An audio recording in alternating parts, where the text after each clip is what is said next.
pembelajaran fisika gitu ya. Nah sebelumnya alangkah lebih baiknya kalau kita berdoa terlebih dahulu. Siapakah di antara kalian yang ingin mengulangi doa?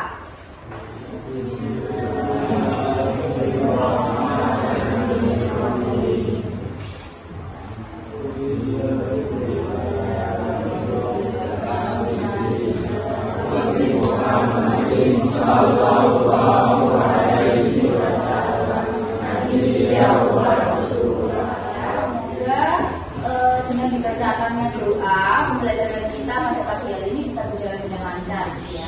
Nah sebelumnya akan Bu Vicky presensi dulu untuk mengetahui siapakah siswa yang tidak berangkat maupun berapakah siswa yang berangkat pada pagi hari ini ya.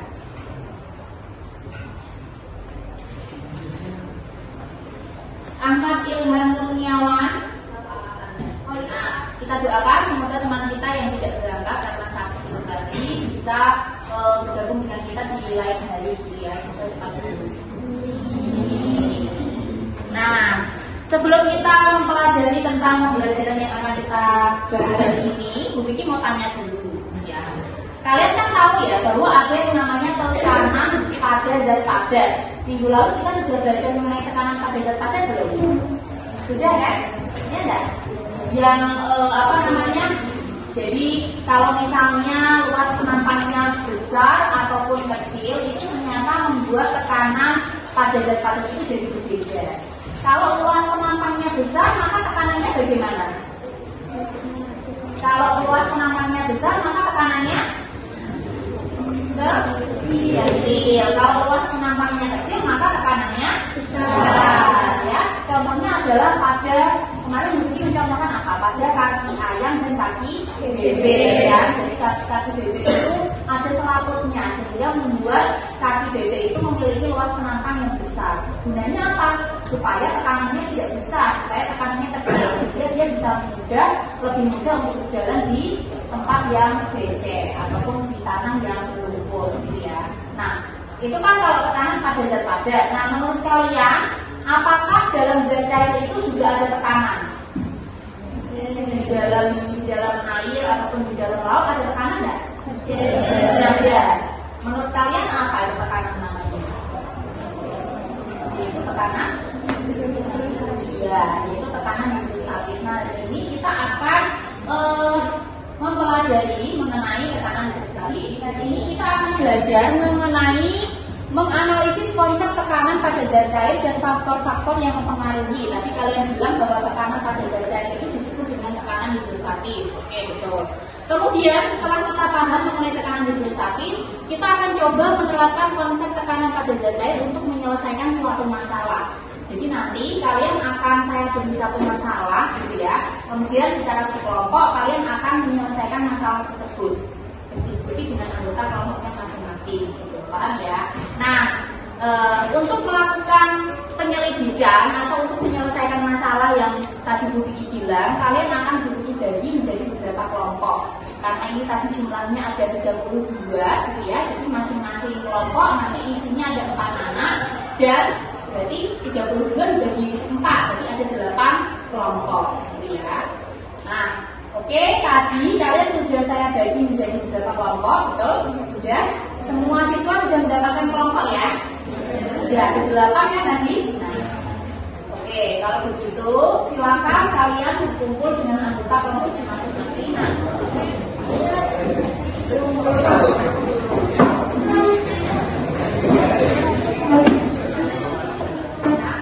apakah semua siswa sudah berkumpul dengan anggota kelompoknya masing-masing? Tadi seperti yang Bu Vicky bilang, kalian akan Bu Vicky beri masalah. Saya itu sudah rumit gitu ya, beri masalah, malah kasih masalah lagi. Nah, apa? Ini makanya kalian kan berkelompok untuk menyelesaikan masalah ya.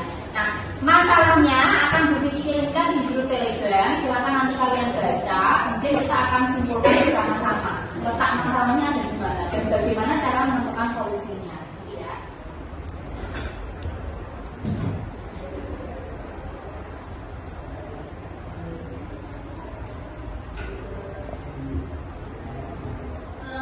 Setelah kamu membaca artikel mengenai jebolnya bendungan Situ Gintung, jadi Bu Vicky bukan untuk bertanya tapi kalian yang mengajukan pertanyaan. Kira-kira setelah kamu membaca itu tadi, ya, pertanyaan apa yang muncul dari benak kalian? Pertanyaan apa yang muncul di benak kalian? Yuk, silakan. Pertanyaan apa? Bisa jadi begini ya pertanyaannya. Mengapa atau faktor apa yang menyebabkan bendungan Situ Gintung bisa jebol? Itu bisa? Ada nggak jawabannya di situ? Ada apa aja tuh faktornya? Kemudian faktor internal dan eksternal kan gitu. Faktor internalnya apa? Kondisi tanggul yang sudah tua, ya karena itu kan bangunan Belanda, jadi lama banget. Konstruksinya udah tidak kokoh seperti dulu. Bahkan di bagian bawahnya itu sudah mengalami erosi, ya, yang awalnya tebal menjadi tipis, sehingga air itu mudah untuk menembus bagian tanggul itu atau bendungan itu, kan? Kalau eksternalnya apa?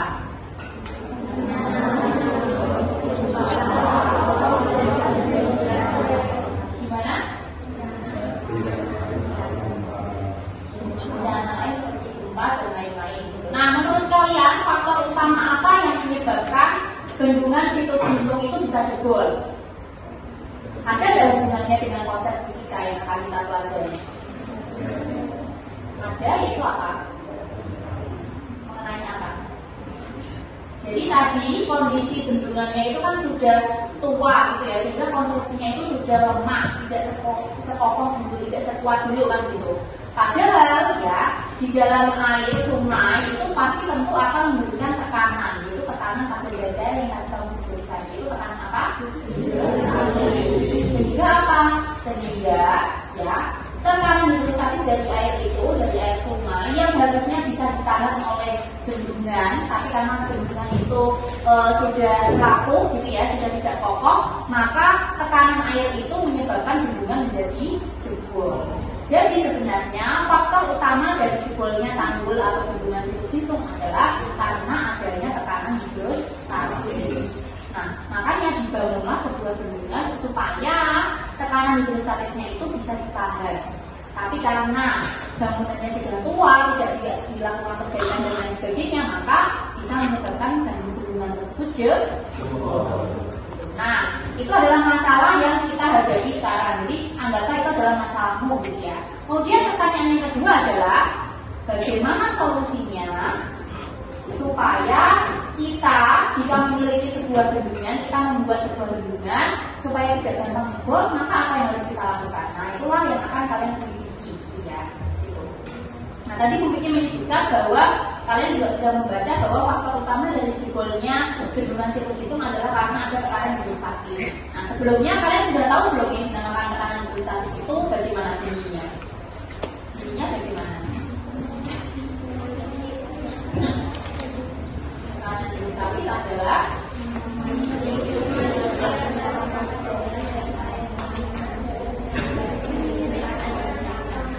jadi semua titik yang memiliki yang terletak pada kedalaman yang sama, maka akan memiliki tekanan yang sama. Itu namanya tekanan hidrostatis. Rumusan matematisnya sudah tahu, yaitu P sama dengan rho kali V kali HG. Jadi tekanan hidrostatis itu P sama dengan rho kali G kali H. Nah, penerapan dari tekanan hidrostatis itu juga ada yang namanya pipa U. Sudah tahu ya pipa U ya. Jadi ketika ada dua cairan atau lebih diletakkan pada sebuah pipa U, maka pada kedalaman yang sama di tanda garis itu memiliki tekanan yang sama, yaitu P1 sama dengan P2. Nah, itu kan sekedar teori yang kalian baca dari buku kan. Tapi apakah kamu bisa membuktikan bahwa ternyata tekanan hidrostatis itu memang rumusnya seperti itu? Kan selama ini kamu baca dari buku atau dikasih tahu sama Bu Vicky, tapi kamu nggak bisa membuktikan secara langsung kan? Nah, jadi hari ini kalian akan melakukan penyelidikan untuk membuktikan ya bahwa rumusan P sama dengan rho kali G kali H itu memang betul. Kemudian setelah kamu mengerti konsep dari tekanan hidrostatis, kalian akan melakukan penyelidikan untuk melakukan atau mencari solusi dari permasalahan tadi. Permasalahan bagaimana caranya supaya bendungan tidak bisa jebol. Paham ya? Nah, Karena kalian sudah saya bagi menjadi beberapa kelompok, kalian akan saya bagikan sebuah LKPD.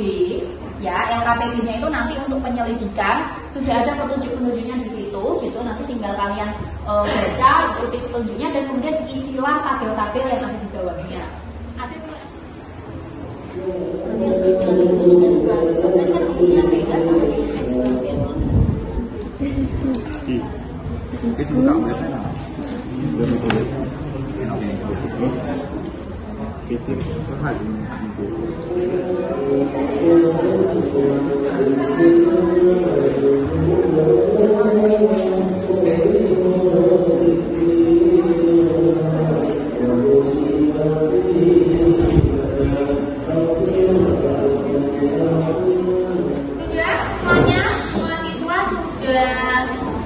selesai melakukan penyelidikan untuk hari ini, ya.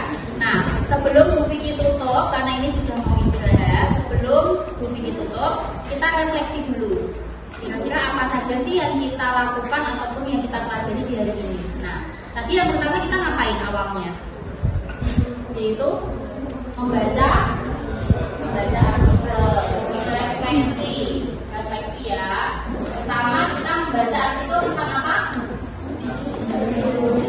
Artikel judulnya bendungan situ gitu.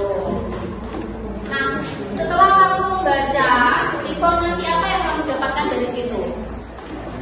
Penyebabnya, ya. Kira-kira penyebabnya karena apa? Karena tekanan hidrostatis.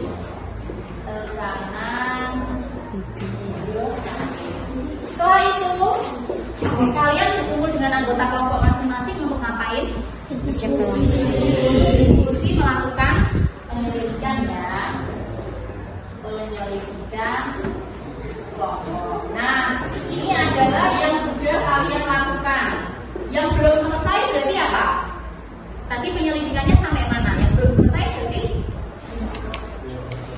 Ya tadi mengerjakan soal di LKPD sama membuat desain ini ya, desain bendungan belum ya. Nanti yang belum adalah mengerjakan soal sama membuat desain bendungan. Nah, ini tadi ada salah satu kelompok yang sudah dalam proses membuat desain bendungan. Nah, jadi untuk pertemuan yang selanjutnya kalian akan melanjutkan pekerjaan ini tadi, yaitu yang belum nanti silakan diselesaikan. Utamanya adalah sampai membuat desain bendungan sederhana, gitu ya. Boleh dicari di internet, buku dan lain sebagainya.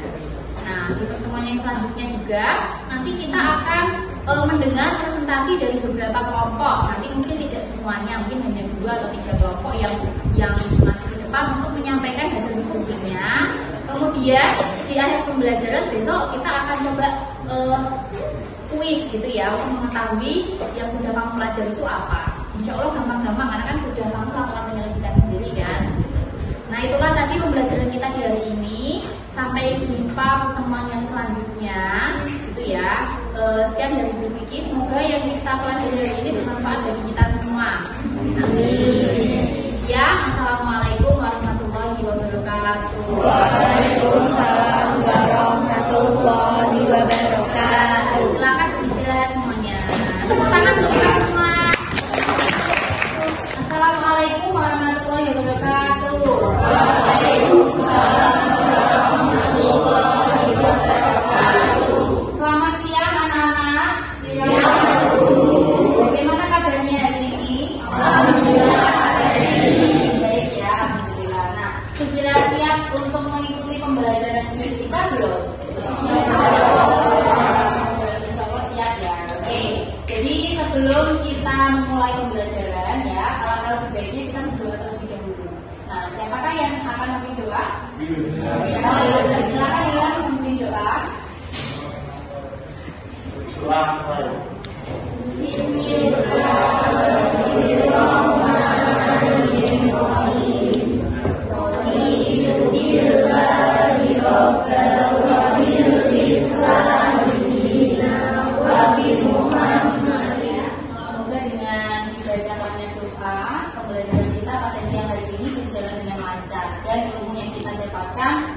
bermanfaat bagi kita semua.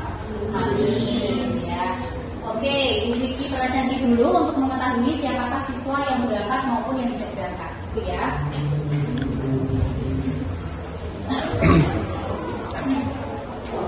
Ahmad Ilham Kurniawan. Nah, sebelum kita masuk ke kegiatan intinya, Bu Vicky akan bertanya terlebih dahulu ya. Pada pertemuan yang sebelumnya, kita belajar mengenai apa? Tekanan hidrostatis. Nah, kalian kelihatannya Bu Vicky kasih masalah ya? Masalahnya apa? Mengenai bendungan yang jebol gitu. Nah, jadi pada pertemuan yang sebelumnya kita membahas mengenai ada sebuah fenomena di mana ada sebuah bendungan yang namanya bendungan Situ Gintung itu jebol gitu. Nah, kalian sudah melakukan beberapa penyelidikan termasuk membaca sebuah artikel gitu kan. Menurut kalian kemarin seperti yang sudah kalian baca, faktor penyebab jebolnya bendungan Situ Gintung itu apa?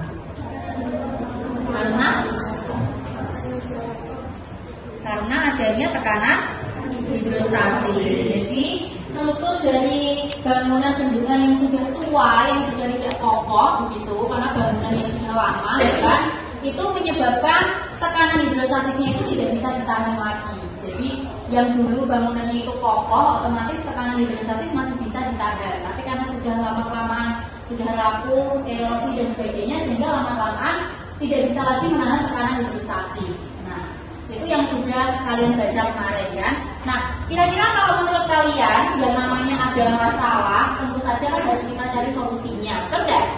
Nah, kalian kemarin sudah melakukan penyelidikan mengenai tekanan hidrostatis. Kalian menemukan beberapa faktor yang mempengaruhi tekanan hidrostatis. Nanti bisa disampaikan di depan kelas ketika presentasi. Nah, tadi seperti yang Bu Vicky bilang, ketika ada masalah tentu kita harus menemukan solusinya.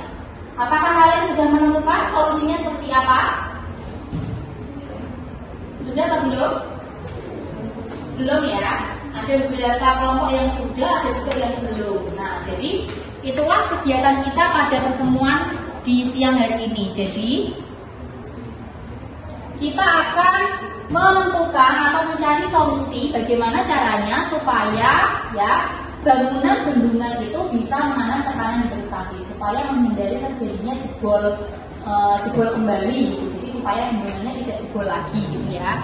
Jadi tujuan pembelajaran kita pada siang hari ini adalah menerapkan konsep tekanan hidrostatis untuk menyelesaikan masalah jebolnya tanggul atau bendungan Situ Gintung.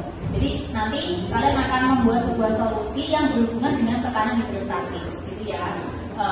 Nah, kemudian untuk melakukan penyelidikan, berarti kalian akan berkumpul dengan anggota kelompok masing-masing seperti yang sudah saya bagi di pertemuan sebelumnya, ya. Jadi kemarin kan sudah saya bagikan LKPD, betul enggak? Ya, sudah saya bagikan LKPD, sudah kamu isi, tetapi bagian yang menentukan hasil karya bendungan itu belum kan? Berarti untuk pertemuan yang sekarang, silakan dilanjutkan untuk membuat rancangan bendungan sederhana dengan menerapkan ini hukum tekanan hidrostatis.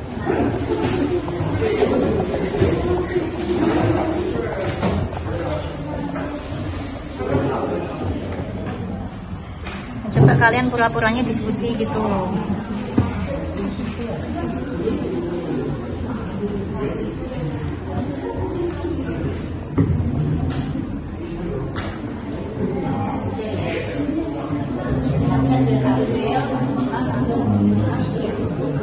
Ini juga kesimpulannya apa? Ya kan ada pertanyaannya juga.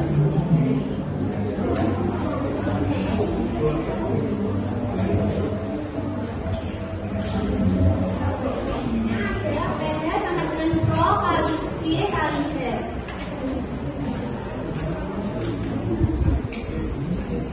Dan ini desain hubungan dengan konsep hidrostatis. Saya mau bertanya, kenapa pada desain bendungannya desainnya juga semakin ke bawah semakin besar?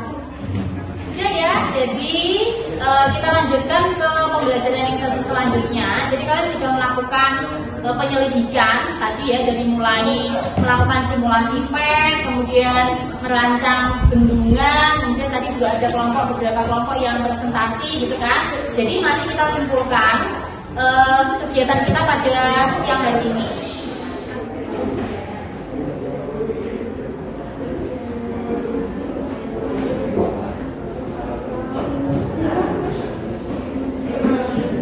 Ya, sudah ya, kegiatan kita pada siang hari ini sudah selesai.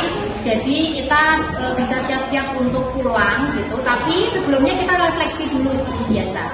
Kegiatan apa saja yang sudah kita lakukan hari ini? Ada yang mau menyebutkan? Kita hari ini ngapain aja tadi? Presentasi. Terus habis itu membuat desain apa? Desain bendungan, betul. Kemudian melakukan tadi apa? Kamu mengerjakan soal, mengerjakan kuis gitu ya. Nah, jadi itu kegiatan yang kita lakukan pada siang hari ini. Nah, untuk pertemuan yang selanjutnya kita akan belajar mengenai hukum Pascal dan hukum Archimedes. Jadi silakan boleh dipelajari di rumah dulu. Kemudian untuk pertemuan selanjutnya akan kita bahas gitu ya. Nah, semoga kegiatan yang kita lakukan hari ini dan informasi yang kita dapat dari ini bermanfaat bagi kita semua. Tetap semangat dan jaga kesehatan, karena beberapa ada yang nggak berangkat sakit gitu ya. Jaga kesehatan. Sekian dari Bu Vicky. Assalamualaikum warahmatullahi wabarakatuh.